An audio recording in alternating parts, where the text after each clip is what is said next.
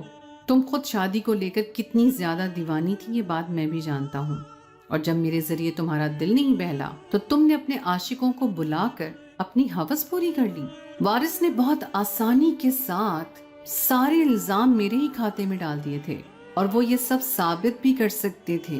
وہ ایک مرد تھے جو چاہے کر سکتے تھے، اور میں ایک حاملہ عورت تھی، چاہ کر بھی اپنی صفائی میں کچھ نہیں کہہ سکتی تھی۔ دنیا کسی صورت میری کسی بات کا اعتبار نہ کرتی۔ میں وارث کے پیروں میں گر گئی اور میں نے اسے التجا کی کہ اب وہ مجھ پر ظلم کا یہ سلسلہ بند کر دے۔ میں بھی خاموشی اختیار کر لوں گی، لیکن اب دوبارہ میں کسی غیر مرد کے ساتھ اس طرح کا تعلق نہیں سہ سکتی۔ وارث نے کہا کہ ٹھیک ہے، وہ اس بچے کو اپنا نام دے گا اور میں بھی زندگی بھر خاموش رہوں گی۔ میری جو ویڈیوز فروخت کر چکا تھا ان کی واپسی تو ممکن نہیں تھی، لیکن اس نے وعدہ کیا تھا کہ وہ آئندہ ایسا کچھ نہیں کرے گا۔ بہت مجبوری سے میں اس کے ساتھ اپنی زندگی گزار رہی تھی، کیونکہ میرے پاس واپسی کا کوئی راستہ نہیں تھا۔ اگر میں اسے چھوڑ کر جانا بھی چاہتی تو وہ میرے ہی گلے میں بدنامی کا توق ڈال دیتا، اور میں ساری زندگی دنیا کو اپنے کردار کی صفائیاں پیش کرتی رہتی۔ وارث کے ماں باپ بھی ساری سچائی سے بے خبر تھے، اس لیے وہ بھی میرے ہی خلاف ہو جاتے۔ کبھی کبھی میرے دل میں یہ خیال آتا ہے کہ ماں باپ جو فیصلہ کرتے ہیں اسی میں ہی اولاد کی بہتری ہوتی ہے۔ میرے ماں باپ نے پہلی ہی دفعہ میں مجھے کہا تھا کہ ہم وارث کو نہیں جانتے اور ہم کسی ایسے شخص سے تمہاری شادی نہیں کروا سکتے جو ہمارے لیے بالکل غیر ہے، لیکن میری ضد اور میرے جذبات نے انہیں یہ فیصلہ کرنے پہ مجبور کر دیا تھا، اور اب اس ایک ضد کا خسارہ مجھے ساری زندگی بھگتنا تھا۔ تو دوستو، یہ تھی ہماری آج کی کہانی۔ امید ہے آپ کو آج کی کہانی پسند آئی ہوگی۔ کہانی اچھی لگے تو اسے لائک ضرور کیجیے، اپنے دوستوں کے ساتھ شیئر کیجیے،